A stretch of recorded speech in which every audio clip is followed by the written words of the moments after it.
This is the first in our series of videos on Planner. If you haven't already done so, be sure and watch the About Observing Plans video. It'll help you understand the role that plans play in ACP. We're going to set Planner up at its most basic mode, but before that, we'll save our existing settings as a profile so we can restore them later. Planner's ability to save and restore its settings as profiles is very useful when you're planning for several different observatories.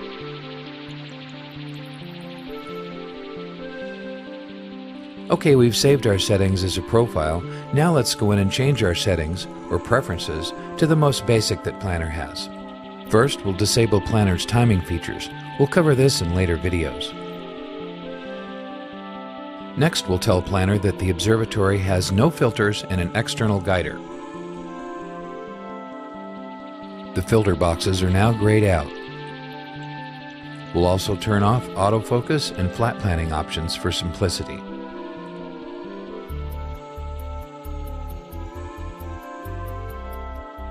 Planner calculates the total time needed to acquire a set of images.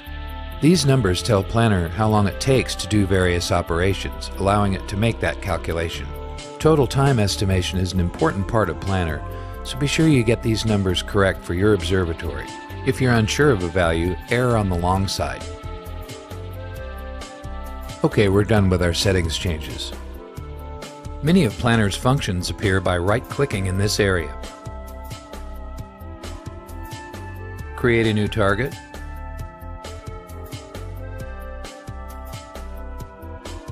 Give it a name. This can be anything. And fill in the J2000 coordinates. Coordinates can be entered in a wide variety of sexagesimal formats or just plain decimal numbers. In any case, just remember the coordinates must be in J2000.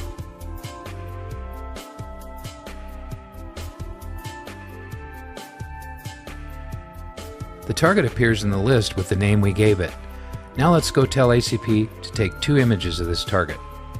Each image will be 300 seconds long, and we'll use a binning of 1. Clicking Update at the bottom will cause Planner to calculate the total time it'll take to acquire these images, including overhead, in this case about 13.5 minutes. Okay, we're done. Let's save our plan out to disk.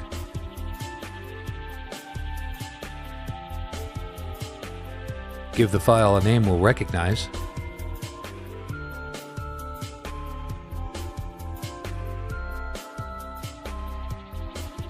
When we click Save, the next thing that appears is a comment form. Whatever you type in here will appear at the top of the plan, but you can leave this thing empty if you want.